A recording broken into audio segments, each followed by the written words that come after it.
हिंदी में यूपीएससी की तैयारी से संबंधित प्रोग्राम्स को देखने के लिए सब्सक्राइब करें स्टडी IQ IAS हिंदी। आप सभी का बहुत बहुत स्वागत है स्टडी IQ के हिंदी यूट्यूब चैनल पे। मेरा नाम है अभिनव कुमार भोरे और आप सभी के लिए एक बहुत ही ब्रीफ बट एक इंपॉर्टेंट डिस्कशन लेकर मैं आपके समक्ष प्रस्तुत हूं। आई थिंक आप लोगों ने थंबनेल में देख लिया है। हम चर्चा इस विषय पर करने वाले, इस टॉपिक पर करने वाले हैं कि कैसे बिग फोर, अब बिग फोर से शायद आप सभी समझ चुके होंगे कि जो 4 महत्वपूर्ण सब्जेक्ट्स होते हैं यूपीएससी सिविल सर्विसेज एग्जामिनेशन में, which is history, geography, polity, economy, इनको किस तरीके से जो है प्रिपेयर करना चाहिए अगर आप यूपीएससी को अपने फर्स्ट अटेम्प्ट में क्वालिफाई करना चाहते हैं।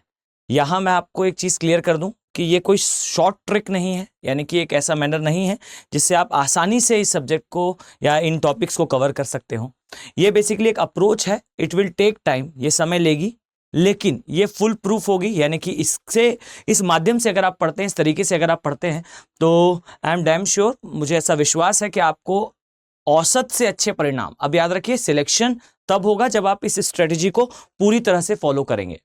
अगर आप इस वीडियो को पहली बार देख रहे हैं या फिर मुझसे पहली बार इंटरेक्शन कर रहे हैं, तो मेरा आपसे कहना होगा कि एक बार आप जो है इसी प्लेलिस्ट में डिस्कशन के कुछ और वीडियोस में मैंने बताया है कि कैसे कम समय में भी आप जो है अपना स्कोर इंप्रूव कर सकते हैं। कुछ सब्जेक्ट्स, कुछ टॉपिक्स जिन्हें आप एक्स्ट्रा टाइम दें तो जरूर जो है आपका स्कोर इंप्रूव होगा। जैसे अगर मैं आपसे अपने ही सब्जेक्ट के बारे में चर्चा करूं तो ज्योग्राफी के कुछ ऐसे टॉपिक्स होते हैं जिनसे प्रश्न प्रिलिमिनरी एग्जामिनेशन में बहुत आते हैं।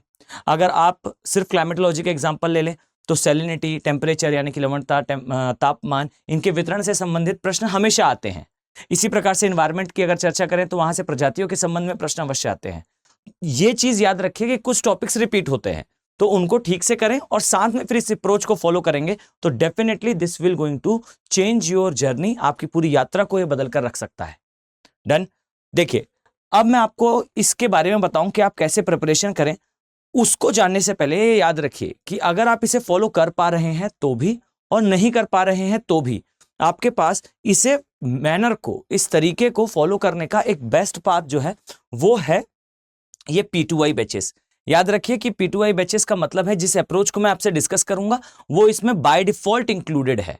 अब मैं इसके बारे में, यानी कि इस बैच के बारे में और अप्रोच के बारे में, दोनों के बारे में साथ में आपसे डिस्कस करूंगा। और ये याद रखिए कि आपको केवल इस बात पर फोकस नहीं करना है कि जो है वो आपको किस तरीके से पढ़ना है, उस मैनर पे फोकस करना है कि आपको जर्नी किस प्रकार से प्ले करनी है।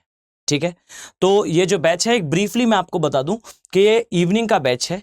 8 जनवरी से इसमें क्लासेस स्टार्ट हो जाएंगी, यानी कि ये अभी से कुछ ही दिनों बाद इसमें क्लासेस स्टार्ट होंगी। इवनिंग का बैच है। याद रखिए कि इसका जो फोकस होगा वो 2025 होगा, यानी कि 2025 के एग्जामिनेशन को फोकस में लेते हुए इसमें तैयारी कराई जाएगी।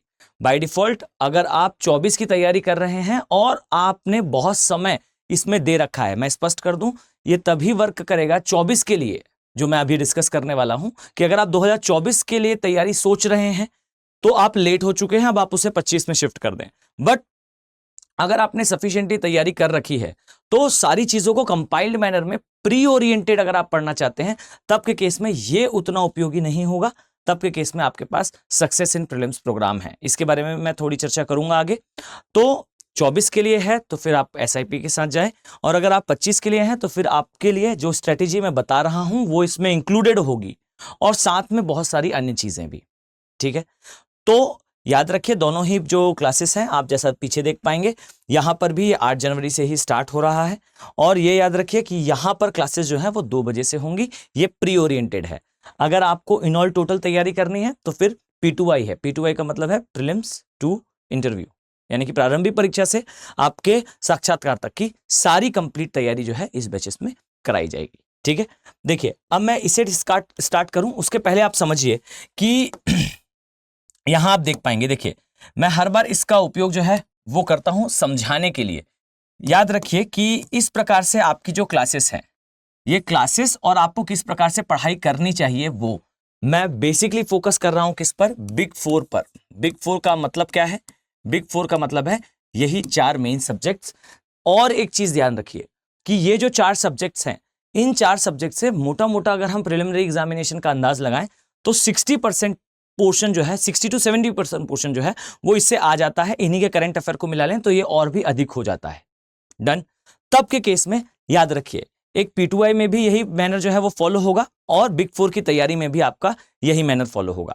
देखिए किस प्रकार से, तो समझिएगा, ये आपकी जो क्लासेस हैं वो लाइव चल रही हैं, यानी कि अगर आप पढ़ रहे हैं तो आप एक क्लास को फॉरवर्ड मैनर में चलाते जाएं। अब अगर मैं 2025 के लिए बात करूं तो यहां ध्यान से सुनिएगा, आप सेल्फ प्रिपरेशन कर रहे हैं तब भी, और अगर आप ये पॉसिबल नहीं हो पा रहा है तब के केस में P2I तो फिर सुपर बेस्ट ऑप्शन है। कैसे, तो देखिए यहां से क्लासेस आपकी स्टार्ट होंगी, लाइव क्लासेस डेली 3 आवर की जो है वो लाइव क्लास होगी। डन। अब यहां पर समझिएगा एक चीज तो ये है कि जब ये क्लासेस स्टार्ट होंगी 8 जनवरी से, तब के केस में पहले तो आपका एक बेसिक पार्ट कंप्लीट कराया जाएगा, यानी कि इस बैच को हम 2 पार्ट में डिवाइड कर सकते हैं, एक हो गया बेसिक, एक हो गया एडवांस। अब समझिए अगर आप तैयारी कर रहे हैं तो आपको भी इसी अप्रोच से पढ़ना होगा, यानी कि पहले सब्जेक्ट्स को जो है वो बेसिक फॉर्म में तैयार करें। अब बेसिक फॉर्म में किस तरीके से तैयार करते हैं, ध्यान से सुनिएगा। पहले जो भी आपके बिग 4 सब्जेक्ट्स हैं, जैसे अगर मैं आपसे कहूं तो यहां आप देख पाएंगे history, geography, polity and economy, ये जो बिग 4 सब्जेक्ट्स हैं, इन सारे सब्जेक्ट्स की पहले तो आपको बेसिक्स क्लियर करनी होगी। बेसिक्स का मतलब है आपको इसमें जो है वो कुछ फंडामेंटल बुक्स से सबसे बेस्ट बुक होगी जो है आपकी NCERT। अब यहां समझिएगा कि आपको पहले NCERT कवर करनी है, तो ये जो बैच है, यानी कि जिस बैच की मैं बात कर रहा हूं विच इज P2I बैच, याद रखिए P2I बैच में भी यही चीज फॉलो होने वाली है कि पहले आपके बेसिक्स क्लियर करे जाएंगे, जो 3 आवर की क्लासेस होंगी उसमें पहले आपकी NCERT कवर कराई जाएगी। और इवन मैं आपको अगर बताऊं तो इसके पहले जो बैचेस स्टार्ट हुए थे उसमें जो है मैं अभी बेसिक्स की क्लास ले भी रहा हूं, तो मुझे बेहतर तरीके से पता है कि ये बेसिक्स और एडवांस के बीच की यात्रा कैसी होती है, कैसे स्टूडेंट जो है वो इवॉल्व होता है, कैसे जो है स्टूडेंट एक चरण से दूसरे चरण में प्रवेश करता है। तो इस चीज का विशेष महत्व है, ये याद रखिए, एक स्पेशल इंपॉर्टेंस है इस चीज की कि सब्जेक्ट को एक बार में कंप्लीट करने से बेटर है आप पहले उस सब्जेक्ट के बेसिक्स को पढ़ लीजिए। और ये जो बेसिक्स हैं ये NCERT से बिलोंग करते हैं, पर यहां पर ध्यान रखना है इस बात का कि हमेशा NCERT के नोट्स नहीं बनाए जाते। इन बैचेस में जो क्रक्स प्रोवाइड करे जाते हैं, यानी कि आपको NCERT के अगर आप सेल्फ प्रिपरेशन कर रहे हैं तो उस मोड पर आपको फिर नोट्स मेकिंग करनी पड़ेगी, पर अगर आप इनका पार्ट रहते हैं तो यहां पर हम स्पष्ट कर देते हैं स्टूडेंट को कि बहुत ज्यादा नोट्स मेकिंग की आवश्यकता नहीं है। आपके बिहाफ में नोट्स मेकिंग एक पर्सन कर चुका है और उसी के बनाए हुए एक एक्सपर्ट के बनाए हुए क्रक्स से फिर दूसरा एक्सपर्ट विच इज फैकल्टी आपको डिलीवर करेगा। और डिलीवर करने पर याद रखिए यहां पर इस बैच में यह होगा कि यहां पर आपको जो है वो हैंडआउट्स मिलेंगे, साथ ही आपको क्रक्स मिलेंगे, और याद रखिए जो भी टीचर पढ़ाते समय बोर्ड वर्क करेगा ये आपको मिलेगा। अब इससे आपका बेसिक पार्ट तैयार होगा हर एक सब्जेक्ट का इस बैच में। अब ये हुआ आपका बेसिक पार्ट। इसके पश्चात आप जब जर्नी प्ले करें तब ध्यान रखें कि इसी चीज को आपको आगे फॉलो करना है, और अगर आप एडवांस मैनर में प्रवेश करते हैं तब फिर इस केस में आपको सेम वही लाइव क्लासेस मिलेंगी, और ये जो लाइव क्लासेस होंगी इसमें फिर से बिग 4 आएंगे, लेकिन अब ये जो बिग 4 होंगे वो इसका नेक्स्ट लेवल होगा। यहां पर केवल, यहां मैं स्पष्ट करूं, यहां केवल NCERT को आधार बनाकर पढ़ाया गया, लेकिन यहां पर अब जब आप आगे क्लासेस करेंगे तब के केसेस पे रेफरेंस बुक भी होंगी, यानी कि जैसा आप अगर जो है वो पॉलिटी के केस में शायद परिचित होंगे, लक्ष्मीकांत है, या फिर इकोनॉमी के केस में अन्य बुक्स हैं, हिस्ट्री के केस में विपिन चंद्रा हो या कोई भी बुक हो, वो रेफरेंस बुक तो होंगी ही, साथ ही बहुत सारे ऐसे टॉपिक्स, ऐसे सब्जेक्ट्स, ऐसे एसोसिएटेड थिंग्स जो यूपीएससी के एग्जाम में आते हैं। मैं आपको अगर एग्जांपल दूं तो भाई नॉर्थ ईस्ट में जो इंसर्जेंसी बढ़ रही है उसका वहां की ज्योग्राफी के साथ कनेक्शन क्या है, ये एक बहुत ही चर्चित विषय है। अब इसके बारे में ना ही आपको NCERT में मिलेगा और ना ही आपको रेफरेंस बुक में मिलेगा, ये कहलाती है इंटरलिंकिंग। याद रखिए यूपीएससी में इंटरलिंकिंग से काफी प्रश्न आते हैं, और ये जो इंटरलिंकिंग है ये ही मेन फोकस होगा आपके एडवांस का। और यहां पर अगर मैं आपसे कहूं, अगर आप स्वयं तैयारी कर रहे होंगे तो यहां आप जो है बीच में एक एयर गैप महसूस करेंगे, यहां पर एक जो है स्पंज आएगा, एक जो है वो स्थान आएगा जहां आपका जो नॉलेज है वो कहीं ना कहीं एक पुश की रिक्वायरमेंट फील करेगा। तब के केस में ये बैचेस आपकी असिस्टेंस करेंगे। तो याद रखिए कि सेल्फ प्रिपरेशन में भी यही चीज है कि आप पहले बेसिक्स पर वर्क करें, एनसीईआरटी पर वर्क करें, फिर रेफरेंस बुक पर आए। लेकिन ये याद रखिए कि रेफरेंस बुक्स में आने पर आपको हमेशा एक वर्ड याद रखना है, विच इज इंटरलिंकिंग। इंटरलिंकिंग का मतलब है आपको एक चीज को दूसरे चीज से कनेक्ट करना है। अब यहां पर तो जो है वो कहानी इस प्रकार से है कि टीचर आपको खुद उस स्थान तक लेकर जाता है। सिंपल सी मैनर है कि यहां पर आपको स्पून फीड कर दिया जाता है, आपको सीधी चीजें एक स्थान पर मिल जाती हैं। अब अगर मैं इस पर और चर्चा करूं तो मान लीजिए आपकी क्लासेस चल रही हैं, यहां पर आपने बेसिक करा, यहां पर आपने एडवांस करा। अब इसके पश्चात याद रखिए जिस बैच की मैं बात कर रहा था विच इज SIP, जैसे ही आपका प्रिलिमिनरी एग्जामिनेशन पास आएगा, ध्यान से सुनिएगा, जैसे ही आपका प्रिलिमिनरी एग्जामिनेशन पास आएगा बाय डिफॉल्ट इस बैच में ही यानी कि P2I बैच में ही आपका SIP का कोर्स इंक्लूडेड है। ये कोर्स इसमें बाय डिफॉल्ट इंक्लूडेड है। अगर आप 24 का प्री दे रहे हैं तो अकेला ये कोर्स भी P2I प्लस के नाम से, SIP प्लस के नाम से अवेलेबल है, जिसके बारे में मैंने आपको यहां दिखाया कि अगर आप 24 का जो है वो कोर्स लेना चाह रहे हैं तो अब P2I आपके लिए नहीं है, अब SIP है। ठीक है, 24 के लिए। अब देखिए यहां ध्यान दें, अगर आप 25 के लिए प्रिपरेशन कर रहे हैं और 25 का एग्जामिनेशन सामने है तो उसके एक निश्चित समय पहले आपका SIP यानी कि सक्सेस इन प्रीलिम्स प्रोग्राम ये स्टार्ट हो जाएगा। और जब ये स्टार्ट होगा तो ये आपके प्री आने तक कंटिन्यू रहेगा। और ध्यान से समझिए, इस समय पर प्री के सब्जेक्ट्स आप पढ़ रहे होंगे एक क्लास में, साथ ही आपकी ये जो एडवांस की क्लास है ये चल रही होगी, यानी कि आप एक ही समय पर दो सुविधाओं का लाभ उठाएंगे और आपका दोनों ही चीजें प्रिलिमिनरी एग्जामिनेशन में आपको शार्प करेंगी। डन। अब देखिए, मान लेते हैं कि आपका प्री जो है वो क्वालिफाई हो जाता है। ठीक है, अब अगर आपका प्री क्वालिफाई होता है उस केस में आप MRP पर आ जाएंगे। MRP का मतलब है मेंस रेसिडेंशियल प्रोग्राम। अब इस पर जाने से पहले याद रखिए कि ये जो प्रोग्राम है इसका फायदा आपको तब मिलेगा जब आप प्री क्वालिफाई करेंगे। बाई चांस अगर नहीं होता है तब आपकी जो क्लासेस हैं as it is live classes आपकी कंटिन्यू रहेंगी, यानी कि जिस प्रकार से आप पढ़ रहे थे उसी प्रकार से आप पढ़ते जाएंगे आगे तक। ठीक है, अब अगर आपका प्री क्वालिफाई होता है तब के केस में आप इस चीज को मानकर चलिए, मैं अपने जो है पर्सनल एक्सपीरियंस से आपको इस बात को क्लियर करता हूं, मेरे व्यक्तिगत अनुभव से इस बात को क्लियर करता हूं कि जैसे ही आपका प्री क्वालिफाई होगा पहले एक हफ्ते आपको यह फील होगा कि एवरीथिंग इज गुड, बढ़िया लग रहा है, बट कुछ समय पश्चात ही विद इन 2 वीक्स आपको यह फील होना स्टार्ट हो जाएगा कि काश ये प्री क्लियर ही ना होता, क्योंकि मेंस के लिए मैं तैयार नहीं हूं।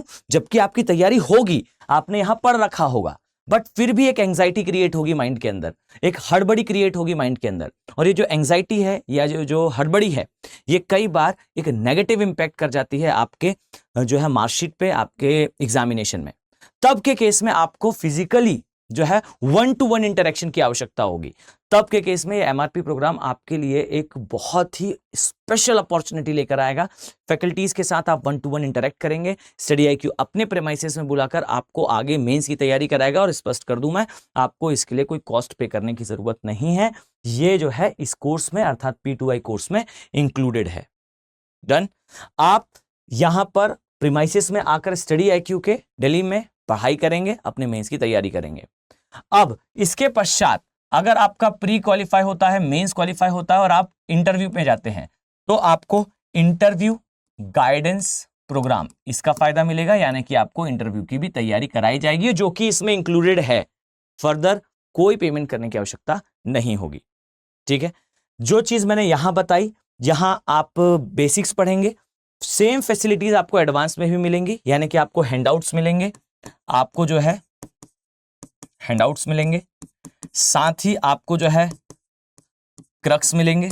इसके अलावा आपको जो है वो टीचर जो भी पढ़ाएगा उसका बोर्ड वर्क मिलेगा। ये सारी सुविधाएं कंटिन्यू रहेंगी। इसके अलावा याद रखिए बिग 4 सब्जेक्ट्स के अपने खुद के करंट अफेयर होते हैं। अगर आप सेल्फ तैयारी कर रहे हैं तब भी आपको ये फॉलो करना है कि इसके जो बिग 4 के करंट अफेयर्स होते हैं, हिस्ट्री, ज्योग्राफी, पॉलिटी, इकोनॉमी। अब आपके दिमाग में प्रश्न आएगा, सर हिस्ट्री से करंट अफेयर कैसा होता है? बिल्कुल होता है। हिस्ट्री का अपना एक स्पेसिफिक करंट अफेयर होता है जिसमें आप पाओगे कि मान लीजिए हड़प्पा सिविलाइजेशन कैसे खत्म हुई, इसके लिए एक नई एज डिस्कवर हुई है। जिसे कहा जाता है मेघालयन एज। अब ये ज्योग्राफी का भी करंट अफेयर है और ये प्रॉपरली हिस्ट्री का भी करंट अफेयर है। तो ये जो चीजें हैं ये कहलाती हैं बेसिकली करंट का कन्वेंशनल से कनेक्शन। ठीक है, तो याद रखिए इस केस में आपको जो है इस बैच में पूरी जर्नी में आपको एक प्रोग्राम मिलेगा जिसे कहा जाता है कैप प्रोग्राम।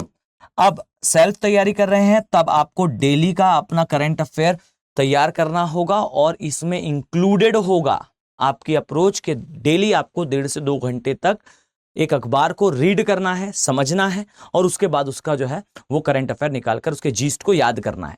इस केस में आपके पास एक एक्सपर्ट फैकल्टी होगा जो डेली आपके बिहाफ में 2 से 3 अखबारों को कवर करेगा और फिर आपको जो है 1 घंटे का 1 से सवा घंटे का जो है वो एक वीडियो मिलेगा। उस वीडियो में उस दिन की सारी खबरें, वो सारा करंट अफेयर जो एग्जाम पॉइंट ऑफ व्यू से इंपॉर्टेंट है वो आपको प्रोवाइड करा जाएगा।